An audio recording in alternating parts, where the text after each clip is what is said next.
Ô, Hudson Pessini, que situação, a que ponto chegamos, hein? Falamos do Afeganistão, falamos do Afeganistão, falamos do terror naquele país, mas isso não é terror, Hudson Pessini? Onde é que nós chegamos? Bom dia, Hudson.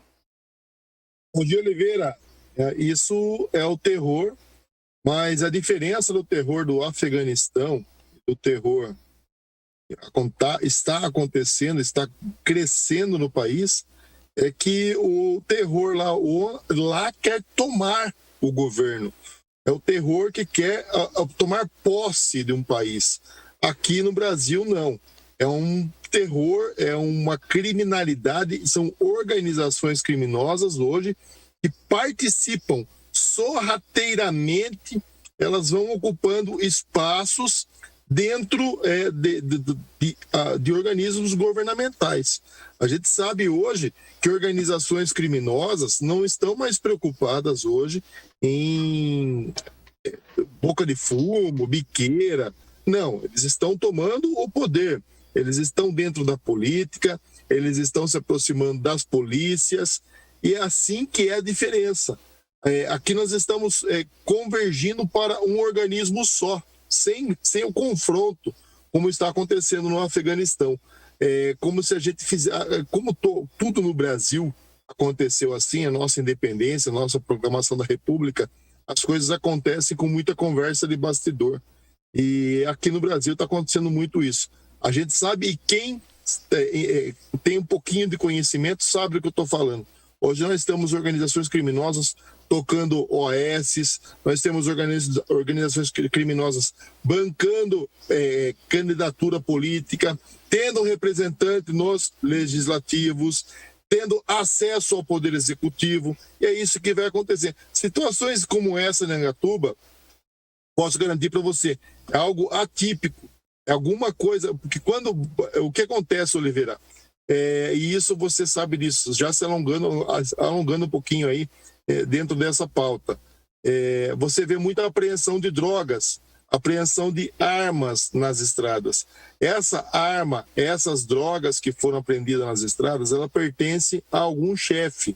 E geralmente esse chefe que eu estou falando, que hoje eu participo, são muito próximos dos governos. Só que eles não aceitam também que esse prejuízo aconteça. Exato. E quem for responsável pelo prejuízo, ele tem que repor esse valor. Então, toda vez que a gente vê uma apreensão de drogas muito grande, toda vez que a gente vê uma apreensão de armas muito grande, pode ter certeza que vai ter caixa eletrônico sendo estourado, vai ter operações criminosas como essa acontecendo, para que o prejuízo seja sanado.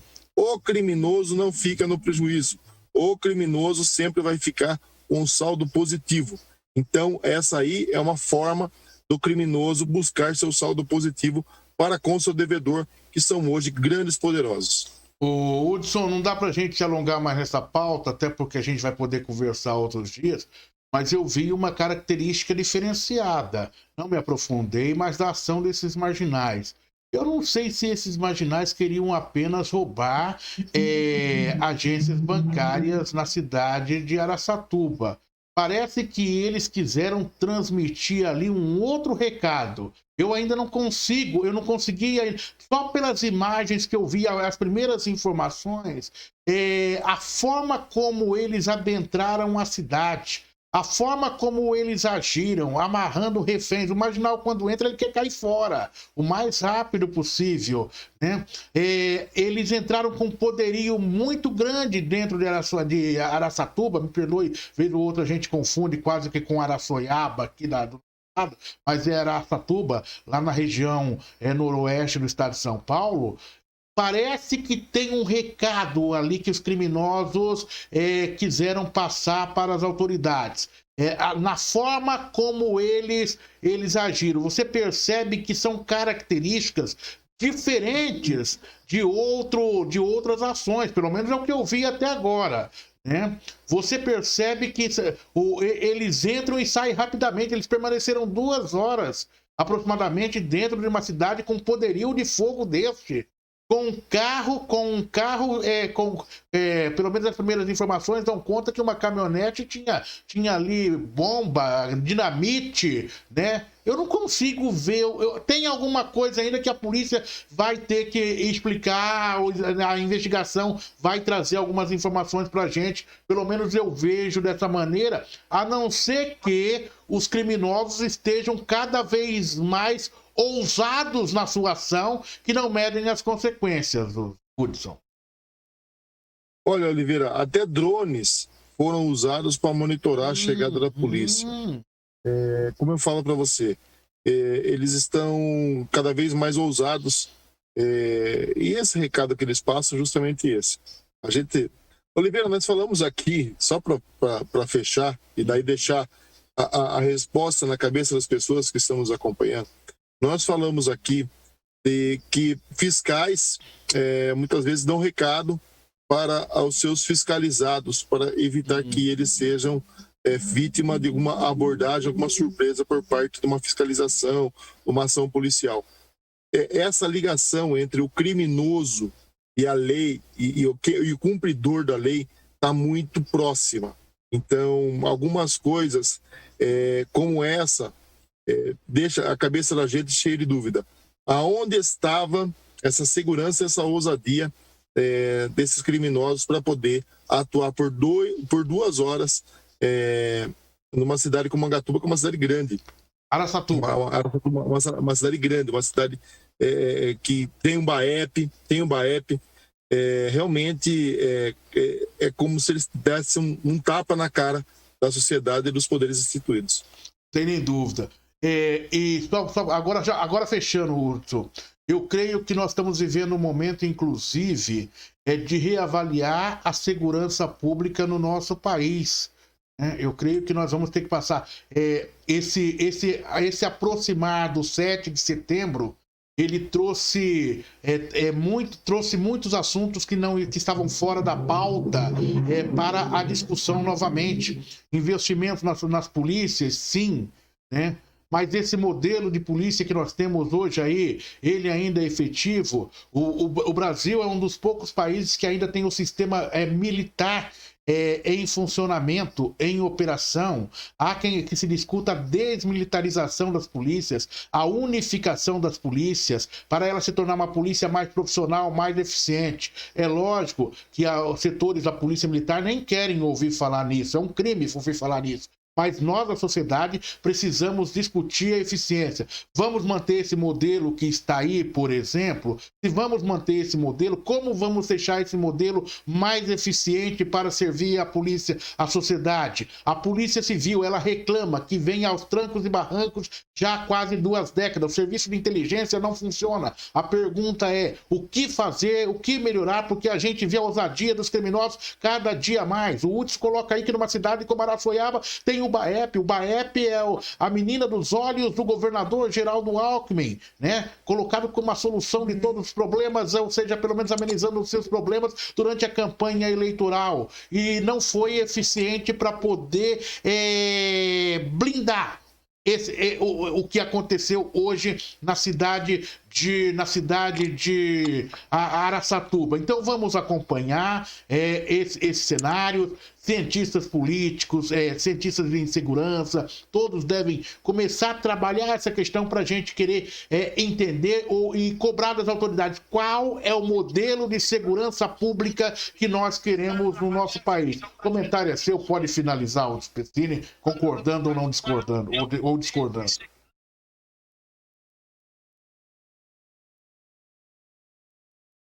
Oliveira, tô com um delayzinho aqui, que eu tô com o meu telefone aqui enquanto a gente estava conversando. E eu fiquei com um delay para a sua pergunta, mas eu entendi perfeitamente. Olha, aqui eu posso dizer para você que a Polícia Civil do Estado de São Paulo, não é de hoje, mas tanto você quanto eu temos muita amizade com delegados, policiais civis. A gente sabe que a Polícia Civil de Sorocaba não, do Estado de São Paulo, vem sendo desmontada gradativamente desde os anos 80. O que eu posso afirmar para você, que isso eu ouvi de policiais, que hoje o efetivo da Polícia Civil, ela chega a ser metade do que era da Polícia Civil há 30 anos atrás. Então você veja, em 30 anos, o quanto aumentou a população no estado de São Paulo, o quanto aumentou a criminalidade, as modalidades criminosas, e hoje a gente vê, infelizmente, uma Polícia Civil cada vez mais sucateada e sobrevivendo. E a Polícia Civil, justamente, que é responsável pela investigação e retirada das ruas de criminosos como esse. A turma não entende, muitas vezes, a divisão das polícias. A polícia militar trabalha na prevenção. Ela é aquela polícia presencial, que fica na rua, que passa a sensação de segurança. É aquela polícia hoje que, se você precisar de alguma coisa, é ela quem vai te atender. E ocorrendo o crime nesse atendimento, ocorrendo o delito nesse atendimento, ela leva para a polícia judiciária, que é a polícia civil, que vai aplicar a lei e vai encaminhar esse cidadão, ou esse criminoso, quem quer que seja, para os braços da justiça. E a justiça vai ter como obrigação retirar esse meliante, esse criminoso, das ruas. É isso que é o mecanismo da justiça, mas as coisas não funcionam assim. Hoje tem aquela audiência de custódia. Se um bandido aí, ele for preso de uma forma assim abrupta ou bruta, e na audiência de custódia ele aparecer com um machucadinho, no dia seguinte ele está na rua, porque ele foi preso de uma forma abusiva. Ele não foi tratado como um ser humano na hora de ser preso. Mas aquele criminoso, muitas vezes, estava deixando, muitas vezes, em cárcere privado, pessoas com uma arma na cabeça. Então é essa desproporção que está acontecendo. Aí esse bandido volta para a rua e a polícia militar fala assim: pô, eu prendi esse cara semana passada, e ele está aqui na minha frente novamente. Aí fala assim, a polícia não funciona. Não, são nossas leis, que os deputados que nós elegemos hoje colocam em prática. Aí a pessoa fala assim, nossa, quem vai mudar essas leis? Chega na hora de escolher o deputado, Oliveira, com perdão da palavra, a turma vai votar em Joyce Hasselmann, vai votar em Alexandre Frota, vai votar em Tiririca. Ah, Oliveira, faça-me um favor. Então a culpa é um ciclo vicioso. Então, se você parar para analisar, quem tem o poder hoje, na verdade, é a população, é o eleitor, mas ele não sabe usar esse poder. E aí a gente vai ficar sempre nessa situação. A gente vê criminosos cada vez com mais coragem de afrontar as leis, por sabendo o que está hoje de aparato dentro dessas leis que o protegem, e a população cada vez mais refém de um sistema de segurança que não funciona como deveria. Tem que haver uma ampla discussão. Eu acho que tem que abrir discussão na legislação. Nós temos que discutir se o modelo de polícia hoje é eficiente. Se não é, né? Eu vejo sobre esses aspectos também aí, de uma maneira geral. Acho que não tem dono da razão. O que a gente não pode é colocar o relógio para poder despertar às 5 da manhã e à 1 da manhã você ser despertado por tiros, porque bandidos estão invadindo as nossas cidades. É isso que nós não podemos permitir. E isso não é só Araçatuba, não. Essa história já aconteceu recentemente aqui em Tatuí, se não me falha a memória, na região de Sorocaba, né? Sorocaba não foge disso. Você se lembra ali no início do ano 2000, quando 12, 13, não sei quantos bandidos foram presos no pedágio, olha, desde lá, hein? No pedágio da Castelinho, porque eles queriam dar uma volta em Sorocaba com um ônibus 171, né? Totalmente cheio de armamentos. Então é assim o desafio. E a gente vê que cada dia mais a situação se complica. A população de Sorocaba, por exemplo, teve um aumento, meu caro Hudson Pessini, de 1,16% em 2021, na comparação com o ano passado, segundo estimativa populacional divulgada pelo IBGE, Instituto Brasileiro de Geografia e Estatística. O aumento significa que em um ano a cidade ganhou 7.971 habitantes. Segundo os dados do IBGE, em 2020, a população total da cidade era de 687.357 pessoas. Este ano a estimativa é de 695.328 habitantes, o que representa aumento de 1,16%, crescimento acima da média nacional, que foi de 0,74%. Lembrando que o censo demográfico da população brasileira é realizada pelo IBGE a cada 10 anos, deveria ter sido feito em 2020, mas foi adiado para 2021 por causa da pandemia da Covid-19. Covid-19, porém em 2021 a pesquisa também não foi realizada por falta de orçamento. A previsão é que o censo será feito somente em 2022. Hudson, me ouve, Hudson, perfeitamente? A cidade cresce, Hudson. Os problemas estão aí. E como trabalhar essa questão, Hudson Pessini? Oliveira, a cidade cresce, mas o crescimento deve ser ordenado. Hoje, a gente tem que tomar muito cuidado, porque aconteceu pode estar se repetindo a mesma problemática que aconteceu na pós-gestão Renato Amari. O excesso, muitas vezes, de notícias boas acaba atraindo para Sorocaba um número maior de pessoas do que da forma natural ocorreria. E será que Sorocaba está preparada para esse aumento populacional? Eu falo preparada em todos os sentidos. A cidade está preparada para dar educação, para dar saúde, para dar segurança, para dar habitação, porque primeiro temos que cuidar de quem está aqui. Então, muitas vezes, você hoje faz um marketing muito forte em cima. Sorocaba é a melhor cidade do mundo. Sorocaba tem um desenvolvimento acima da média. E isso daí, politicamente, é muito bom, mas causa uma certa preocupação. No início do governo Lippe, começou-se com muita propaganda positiva sobre Sorocaba. Eu acho interessante a gente falar o que é bom, mas dentro de uma responsabilidade, porque foi ali que começou a ter uma migração de pessoas para dentro da cidade.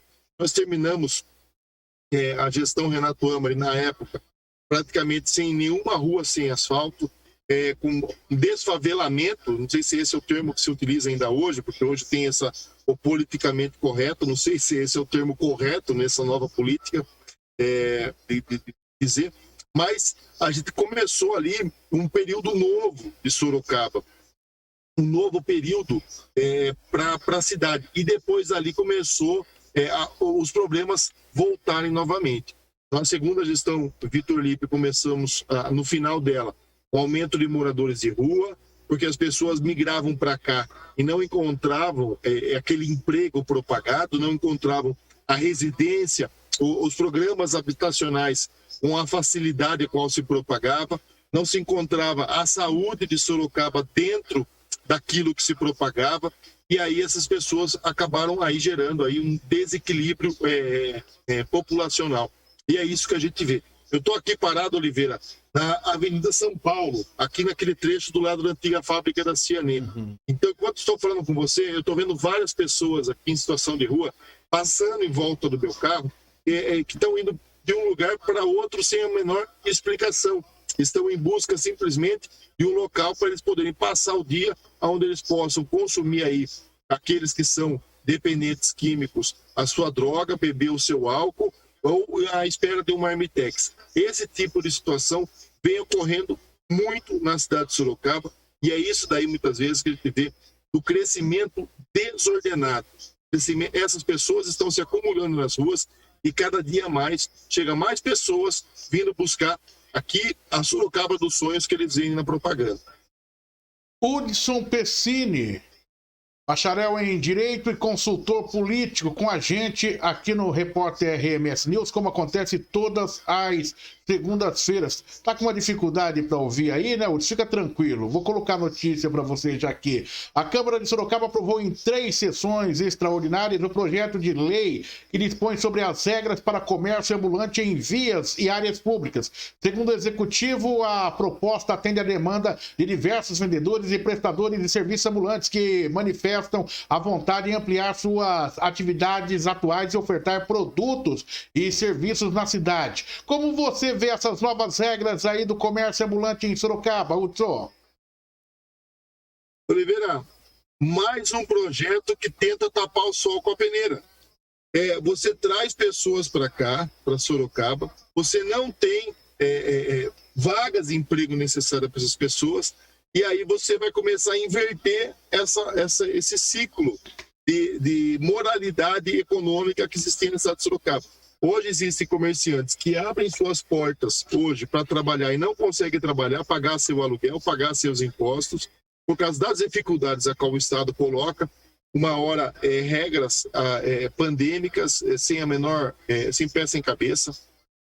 A prova disso, a que o governo do estado fez no ano passado, e o que ele fez não tinha a menor lógica, foi que esse ano a situação pandêmica foi muito pior e não se teve tanto o peso do governo do estado em cima do comerciante como teve no ano passado. Então, passa uma sensação do que foi feito no ano passado não era tão necessário assim. E aí o comerciante acaba passando dificuldade. O seu empregado, muitas vezes, hoje está sem condições de colocar o pão de cada dia na mesa. E ele vai buscar o mercado informal. O mercado informal é assim, ele se escora muito no coitadismo. O coitadismo é perigoso. Aquele cara, muitas vezes, que vende um churrasquinho na porta da loja, ele, muitas vezes, não é uma pessoa que, naquela situação, ele está trazendo algo de bom nem para ele, nem para a cidade. Ele está, muitas vezes, impedindo de uma pessoa hoje que mantém 5, 6, 7, 20 pessoas trabalhando dentro daquele estabelecimento, numa situação desfavorável por estar impedindo o acesso a essa loja através de uma banca, através de um churrasquinho, coisa do tipo. Então, ele está prejudicando o mercado formal, prejudicando alguém que está pagando imposto e mantém a saúde, educação e segurança. Se nós não tivermos o comércio formal trabalhando com tranquilidade, nós vamos ter sérios problemas no futuro de arrecadação, porque esses hoje, que se dizem o comércio ambulante, ou vamos chamar de camelô, quem quer que seja, isso daí já aconteceu em São Paulo, houve um descontrole, é difícil voltar para trás, e você derruba a arrecadação do comércio de forma absurda, e esse dinheiro vai acabar faltando lá na frente. É isso que eu falo muitas vezes, Oliveira. As pessoas, para votar em alguma coisa, no mínimo, tem que ter conhecimento, vivência, entender o que acontece do outro lado, mas caem de paraquedas e se escoram no coitadismo. É muito bonito falar assim, eu vou conceder aos camelôs direito de trabalhar, mas esse direito de trabalhar desses camelôs, se não for fiscalizado, coisa que nossa fiscalização não funciona, eu já falei aqui várias vezes, nós temos uma fiscalização aquém do necessário, e são poucas as pessoas honestas que de fato trabalham na nossa fiscalização. Hoje nós temos fiscais lá dentro que são extremamente corruptos, estão ali com o braço curto, preocupados com outros interesses, se não fiscalizar de acordo com aquela prerrogativa a qual ele foi contratado. Então, Oliveira, é preocupante a aprovação dessa lei, é preocupante. Eu, se estivesse lá, jamais ia permitir que uma coisa dessa fosse votada, levantando esses questionamentos. O que será do mercado formal se o informal hoje tem condição de avançar?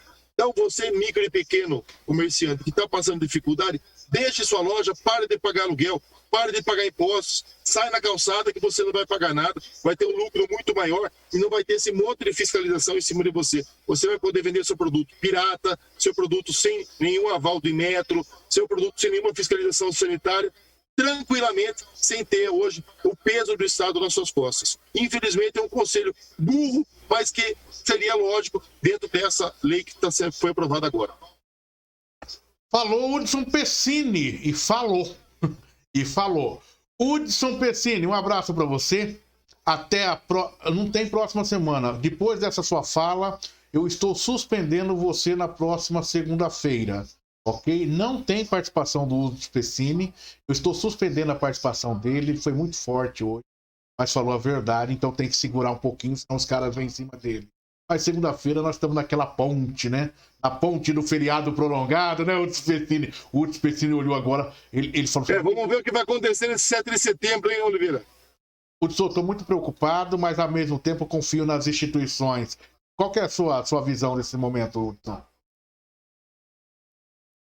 Oliveira, ótima semana a todos. Eu quero dizer o seguinte, me preocupa muito também o que vai acontecer na semana que vem. Acho que na segunda-feira que vem a gente não vai estar aqui, vai ser um feriado emendado, mas na terça-feira tem muitas coisas acontecendo. Me preocupa porque para o investidor estrangeiro hoje que vê o Brasil numa situação de instabilidade política, e ele é difícil dele vir e colocar o seu recurso aqui. É isso que muitas vezes as pessoas não entendem. O oba-oba, do azul contra vermelho, amarelo contra vermelho, verde contra essas brigas políticas, muitas vezes, quando ela toma uma proporção como essa, ela preocupa um pouco. As coisas poderiam acontecer de uma forma um pouco mais ordeira. Mas eu falo com o investidor, ele é que nem a borboleta que vai chegar na flor. Ela só vai pousar na flor se a flor estiver coloridinha, bonitinha, cheirosinha. Aí o investidor vem. Agora, você já viu alguma vez uma borboleta pousar num pincher? Pousar em algo? Não! Ela sempre vai buscar onde está calmo, onde está sereno. E nós necessitamos hoje, não só do investidor estrangeiro, mas do investidor, dos grandes empresários aqui que movem o país, os nacionais, que hoje estão colocando seus recursos, tirando das bolsas nacionais, por isso que a Bolsa de Valores está caindo como está, e colocando em dólar lá fora. Então está se esvaziando os recursos do nosso país por causa dessa instabilidade. Espero que as coisas tomem um rumo após o dia 7. Eu sei que tem uma outra manifestação dia 12 também, mas eu não vejo a hora que tudo isso pacifique-se para que o Brasil possa avançar aí uma certa instabilidade e atrair investimentos, que é o que a gente tanto quer. Você usa um nome muito chique, Hudson. Você usa um nome muito chique, né? Um termo investidor. Viu? A Dona Maria, o seu José, com dinheirinho no bolso, se ele precisar montar o carrinho de pipoca desse, é isso que é investimento, é o papel, é o investidor. Tem um dinheirinho, você, Dona Maria, você, seu José, tem um dinheirinho aí, daí você tá vendo essa bagunça que tá aí, você não sabe quem manda nesse país, quem é, né? Você falou, eu vou aguardar um pouquinho, deixa passar esse 7 de setembro, o cara que tá lá fora, esse tal de investidor que o Hudson falou, ele tem uma grana um pouquinho mais do que a gente. Só que é o mesmo que ele faz, igualzinho você faz, só tô fora disso. Vou esperar, vou ver o que vai acontecer, né, Hudson? Exatamente, Oliveira. Ninguém vai investir dinheiro hoje, dinheiro bom, num país que não está passando uma segurança governamental, uma segurança política. Como você falou, o próprio governo diz que ele não consegue mandar, que é o STF que manda. O STF automaticamente se posiciona contra o governo. E aí, tudo essas coisas que eram bastidores acabam vindo à tona, mas de uma forma meio exagerada. A situação hoje, para se resolver isso, eu acho que muitas vezes tomou-se uma proporção onde buscam uma solução que está causando um dano muito grande para o país. Eu falo para você, muitas vezes as pessoas não estão conseguindo entender isso, mas se vocês falarem com qualquer pessoa hoje que trabalha na Bolsa de Valores, que tem investimento em dólar, que tem relacionamento internacional com grandes empresários, grandes multinacionais, vai entender o que eu estou falando. O Brasil hoje não está mais sendo um país onde está atraindo investimento. E são esses investimentos que fazem nossos impostos, terem recursos para pagarem nossos impostos, são esses investimentos que fazem nosso país gerar emprego e tirar a pessoa da miséria. Essa miséria que eu falei há pouco. Essas pessoas que estão ficando nas ruas sem emprego e estão tentando dourar a pílula, falando que para ela, pô, tem uma lei para você ser camelô. Então seja feliz, agora você tem o futuro na sua vida. Não é assim que se constrói um país de verdade, um país que tanto se fala de ser um país do futuro, um país de primeiro mundo. Não é dessa forma. Abraço, Hudson Pessini. Tô vendo a tua imagem aqui no Legitimidade Sorocabana. O pessoal tá te acompanhando lá também, Hudson. Então firme lá. Manda o pessoal. Forte abraço, Oliveira. Manda um abraço pro pessoal do Legitimidade. Forte abraço. Manda um abraço pro pessoal do Legitimidade Sorocabana. Estão te acompanhando lá. Pessoal do Legitimidade, forte abraço aí. Ó, está sendo muito bem recebido pelo pessoal da Legitimidade, viu, Oliveira? Legal. Tamo junto sempre, viu? Abraço para eles. Obrigado pelo carinho. Obrigado, Hudson Pessini.